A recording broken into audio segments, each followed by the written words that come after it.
Fala pessoal, tudo bem? Hoje nós temos a live com o Phillipe Guerdat, atual técnico da seleção e da equipe brasileira. Hey everyone, I'm not sure if I'm going to be speaking English or Portuguese for the first moment. The live today is with Phillipe Guerdat, but I'll explain that in Portuguese first. So if you're an English speaker and it's already on, stay plugged. In a few minutes we will start, okay? Fala pessoal, tudo bem? Acho que para todo mundo que está acompanhando, hoje é a live com o Phillipe Guerdat. A live vai ser, por motivos óbvios, toda em inglês. A Samantha Sutherland, que é uma amiga minha que está nos Estados Unidos, vai fazer uma sumarização e uma transcrição das respostas para o português, para quem não fala inglês conseguir acompanhar. E eu tenho sim o projeto de no futuro no YouTube legendar isso e colocar em português para quem não tem bom inglês ou não fala inglês, ok? As lives da semana que vem já estão todas fechadas. Eu vou passar o programa enquanto a gente espera aí dar o horário certinho para começar. Na segunda-feira, amanhã, a gente vai falar com a Sara Badel, amazona do adestramento no Brasil, medalhista pan-americana. Vai falar um pouco sobre o trabalho de plano, sobre iniciação de cavalo e bastante, obviamente, sobre o adestramento. Na terça-feira temos o Dr. Jorge Guerdat. Quarta-feira, Camila Maza Benedito. Quinta-feira, Cássio Rivete. Sexta-feira vai ser o armador de percurso Guilherme Jorge. Sábado tem o Rob Aarons. E no domingo a gente finaliza com a segunda live com o Neco. O Neco vai voltar aqui, a gente vai conversar mais um pouco. E vai ser uma live um pouco mais voltada para as interrogações, para as perguntas de vocês. As lives aqui no Brasil são quase todas às 8 da noite, à exceção da quarta-feira com a Camila, que é às 4 da tarde, porque ela está na Europa, e o final de semana, que eu acho que vai ser 3 da tarde os 2 dias, mas eu confirmo isso e vou liberar essa informação durante a semana, ok? Falado isso, vou passar para o inglês. Hey everyone, today the live is with Phillipe Guerdat. He's already on, waiting for us. I'm just trying to wait until we are sure it's 3 o'clock. So people can be on. I already sent the list of the lives for the week. Samantha Sutherland will be translating the live to Portuguese and summarizing the answers, typing on the comments. So if you do not speak good English, you can keep track of it. Please send the questions on the question mark, or wait maybe into the second half of the interview if it goes that far, okay? So I will ask Philip to join us. And good luck to all of us.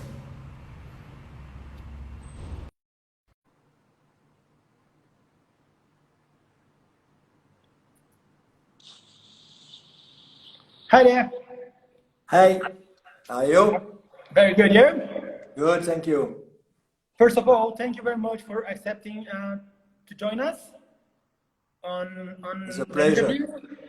It's very important for all the Brazilians and mostly for the whole world to get to know you a bit better.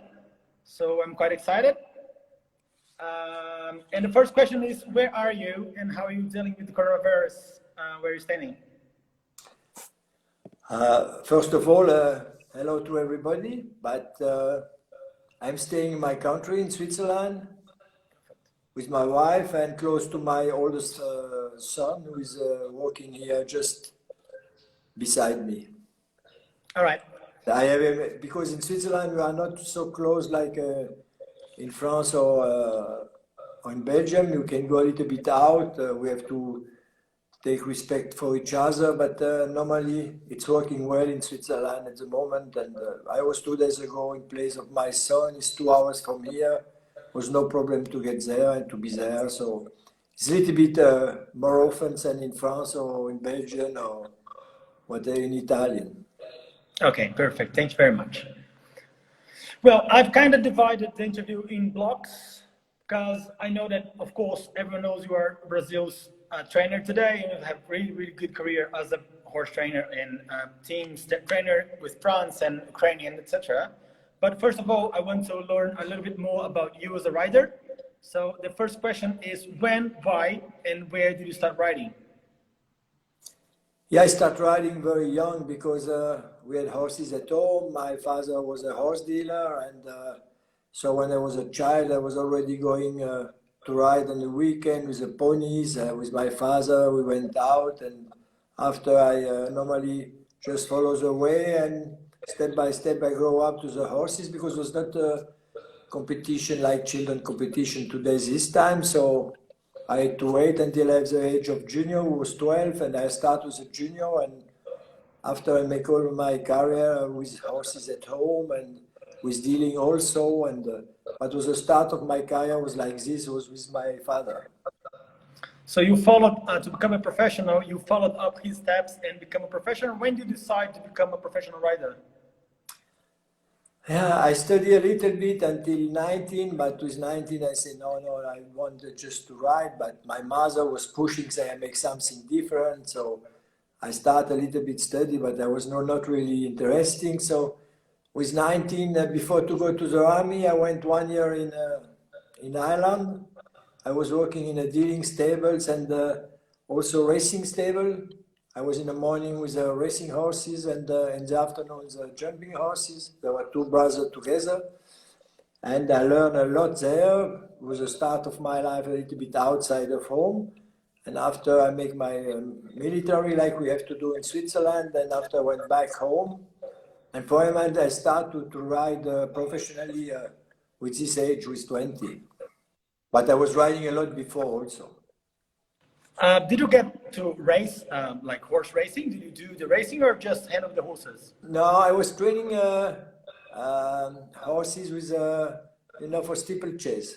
I rode one horse. I was in training with one horse who, in the end, finished third in the Grand National in England. I had the pleasure to go there with the jockey and with the owner, and it was for me one of the biggest highlight in the beginning of my life.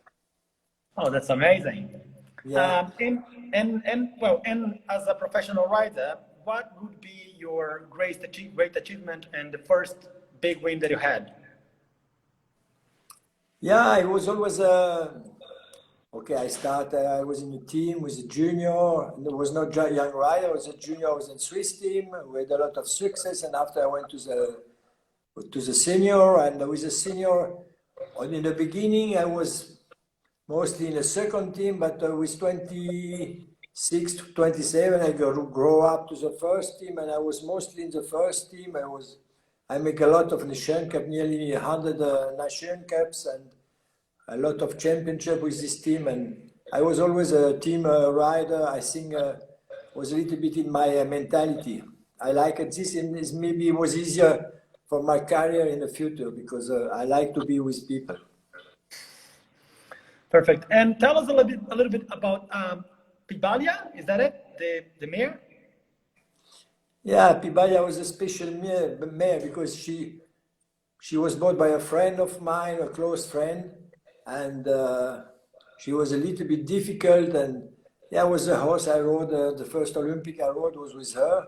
She was difficult in a combination, but she was a fantastic mare. But in the combination, she was a little bit complicated. And in Los Angeles, she was sick. She was 3 weeks without riding. Just 3 days before the competition, we were able to ride her because she arrived there with a virus, and we had to give her a rest. But she was always fighting. She never stopped in her life. She always wanted to go through.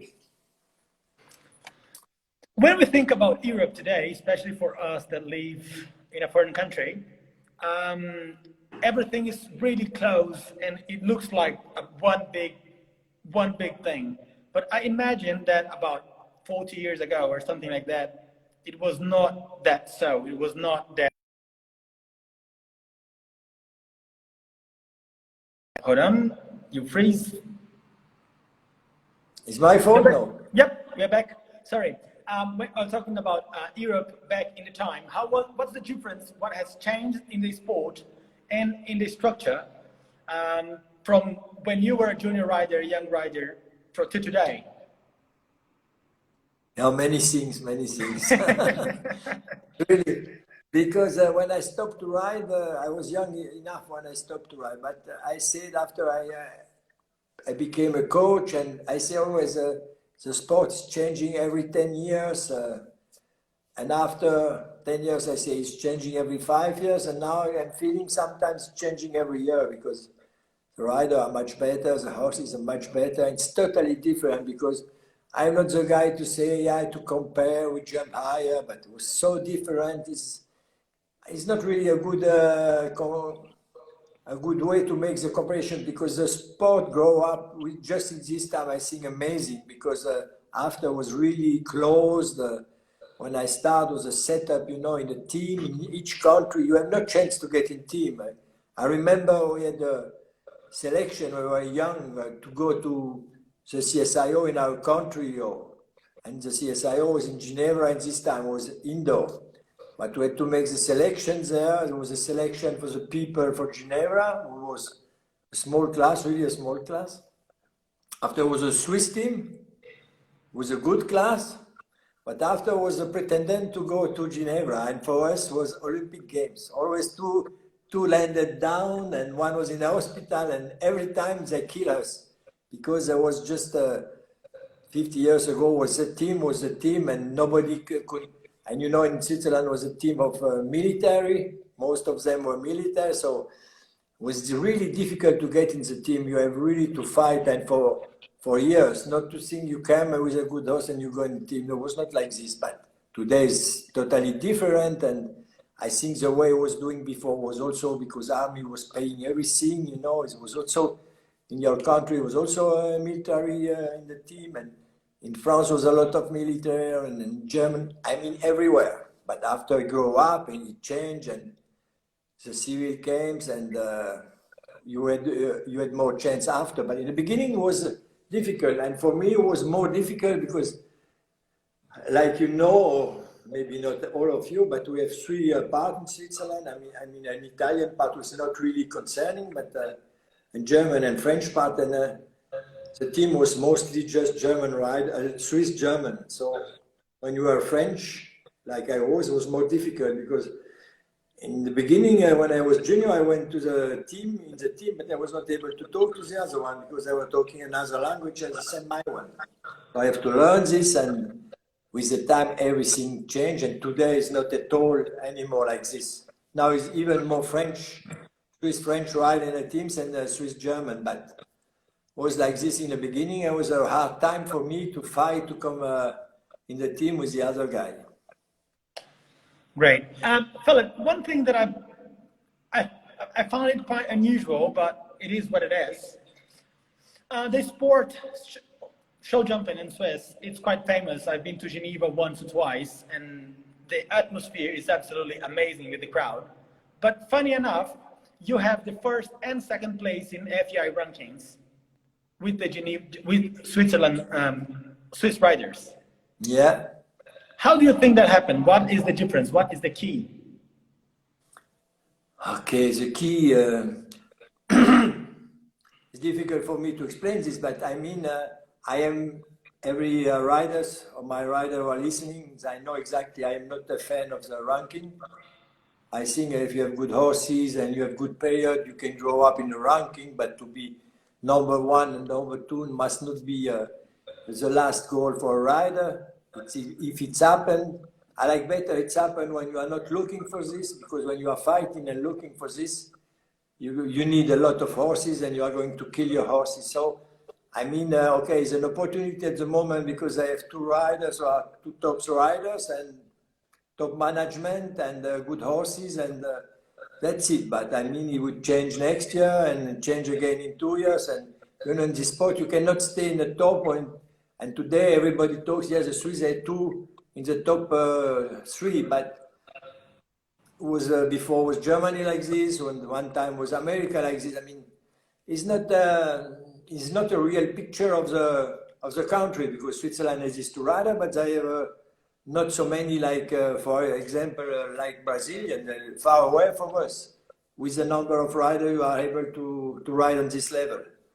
But okay, when you have two leaders, it's easier than we have a country without leaders. That was my next question.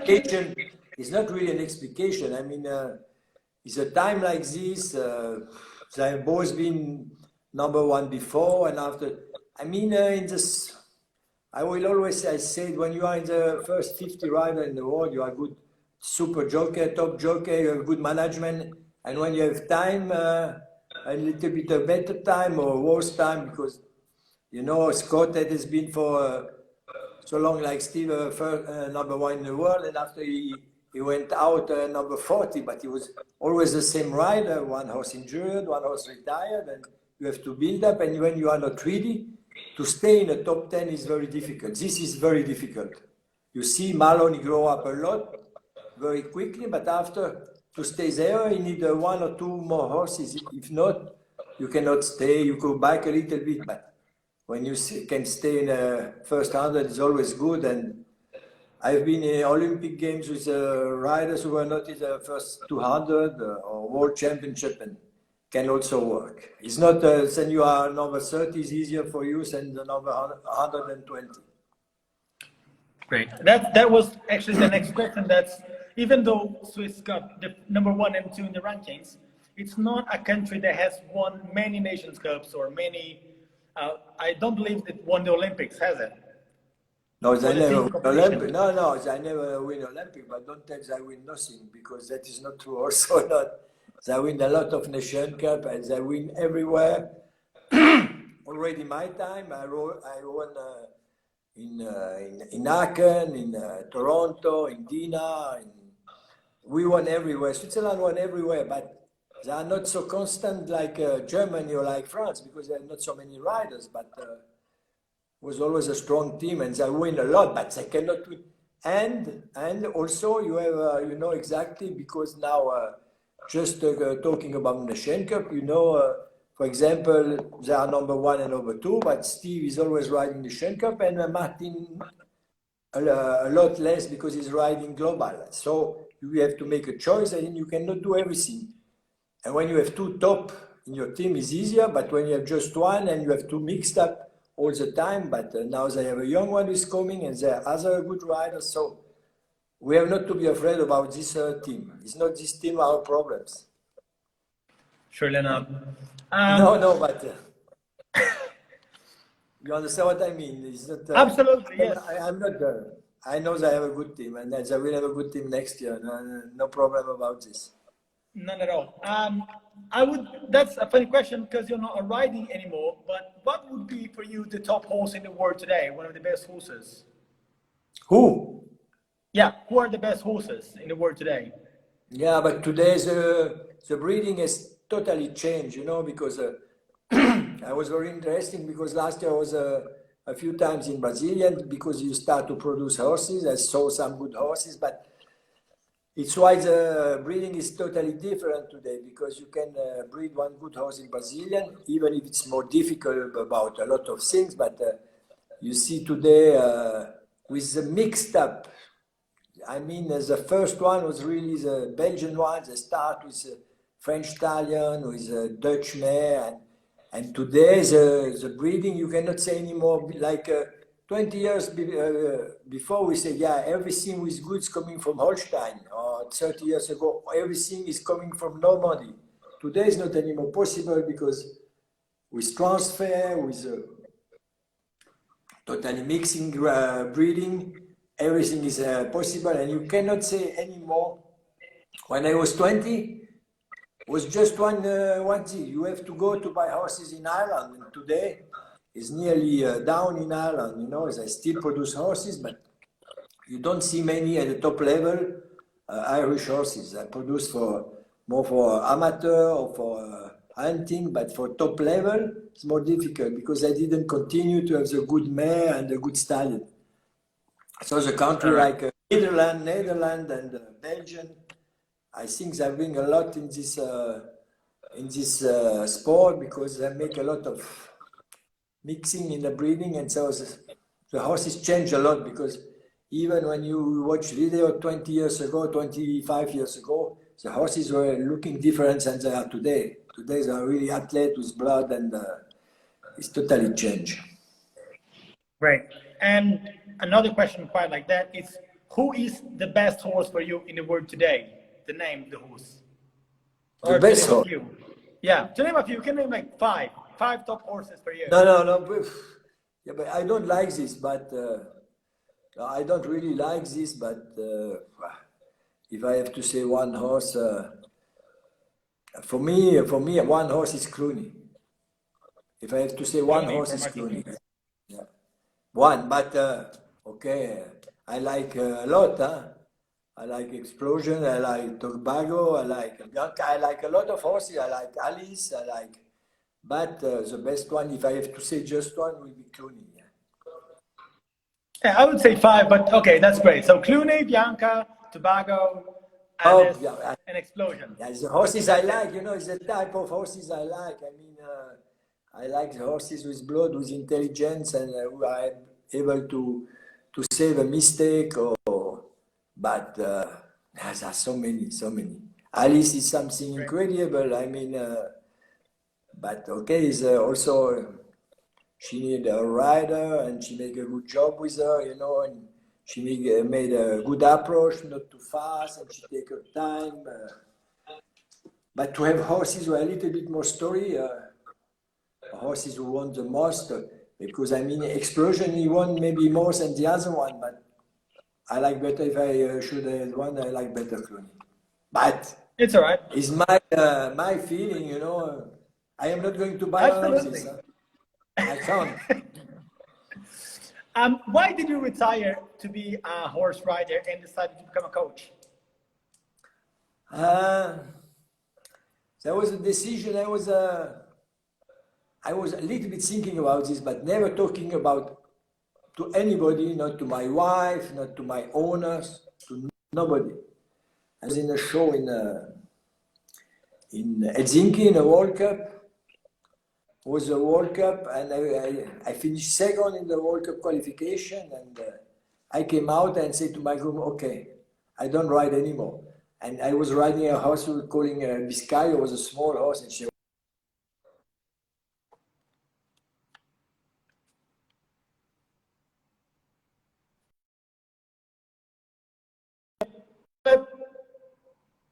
I can't hear you. Something went wrong. I will take you out and back on, okay?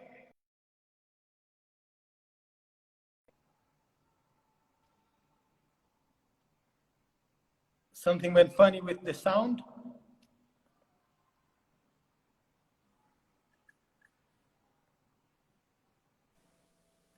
Now we're back. Yeah, I couldn't hear you. Yes. You hear me? Yep. Very good. Okay. Can you hear me? I hear you. Not so good, but I hear you. Okay, perfect.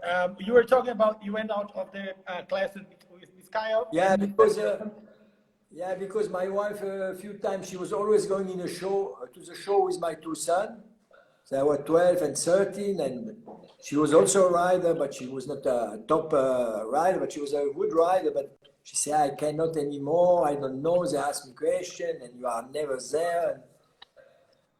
And I decided this a little bit. I will not say this egoistic, but I also later on talked to Ludo Philippe, Parte, to Philippe Guerdat, to many of my riders who are riding with me. When you have sons, I want to do this. If I want, I think it's better to stop a little bit before. I had a good rider at home, and I make this principally, not because I didn't like it anymore. No, not at all. But I did this principally to look a little bit to my two sons, because I was 13 and 14. I never see them before. I was always traveling, because it was not really like today. We had not so much money, so we are driver ourselves. You drive to business beside, to have a real life, and it was complicated. So I decided to do this and to look a little bit more to my business. Perfect. And how did you become your coach career? You've come coaching. How did you become a teams coach? Yeah, okay. I was this time when I retired, I started to coach the Swiss junior and young riders. All right. I started there, and okay, it was Steve in the team, and for me it was complicated because I was one rider not enough for the young rider. I told him already with 16 with a young rider. The parents of the junior were not happy because they were not anymore so strong, and I didn't get really trouble, but it was a little bit confusion for me. I didn't know exactly if I make the right choice because I hear this and hear that, and I was quite new in this job, and I decided to stop because I say it's not possible. Because it's why I never accepted after to stay in Switzerland for the senior, because I think it's easier to do this job outside of your country, even if I mean, okay, if you have nobody in the family, but when you have somebody in the family, in the team, I think it's very complicated. Because I remember just 3-4 years ago, was a CSIO 3-star, and Rob Aarons put his son in the team, and it was a good, he had a super horse, and he went once clear, but all the people were talking about this. So I decided not to work in Switzerland for as long as I will do this job. I have quite a few times they asked me, but I never wanted, because even if Stevie was better, sometimes I say after, you know, he has some friends, some people he like less, I will say, I take this one because he's his friend. Even if he is not the problem, will be another one the problem. So I decided to continue to do my job. Was the people asking me, and I had one discussion in the Spanish Federation asked me and to take, because I was really down, and to look for junior, young rider, and senior. So I was for 4 years doing all this in Spain to build a little bit everything, to start with Sergio Moya, with Edu Asna. They were all junior. I take them to the young riders and to build a team for them. And I make a rebuilding, we can say like this, in Spain. I had a very good time. In European Championship was for nearly winning. The shit stopped, but it was really close to winning in San Patrignano. And okay, after this, I had Paul Chokomeo asked me to help to make something with the Ukrainian team because he was not able to do it, and I spoke with Anishenko and we find a way, and I started with Ukraine.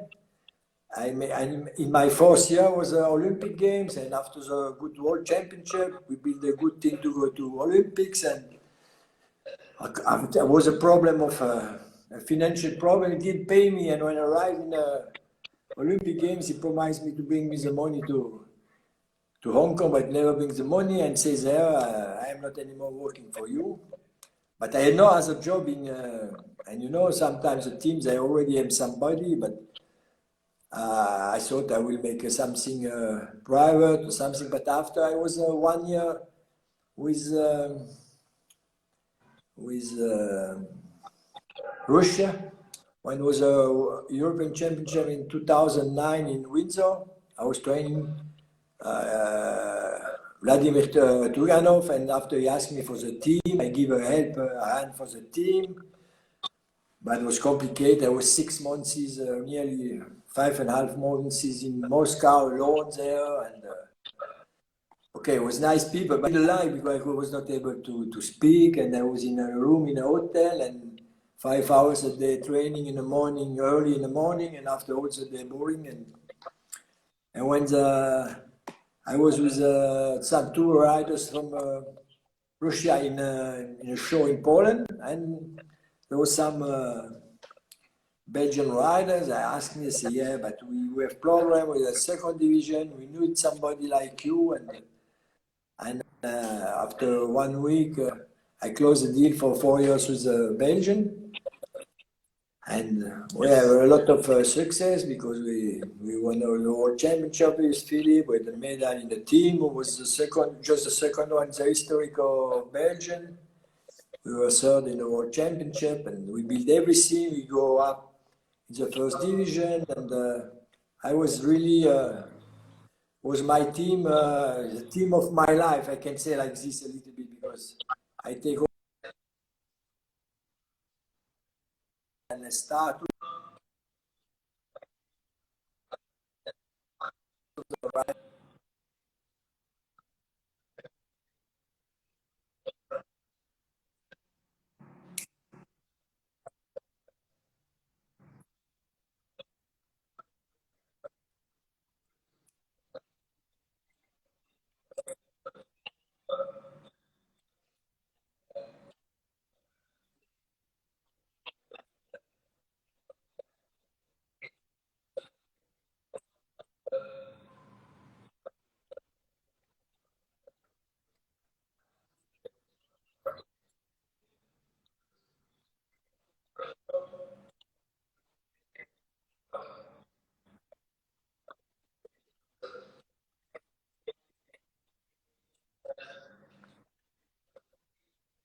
Philip,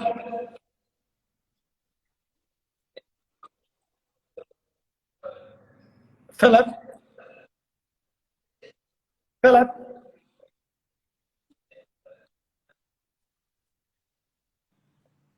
Hold on just a second. They're saying that it's phrased.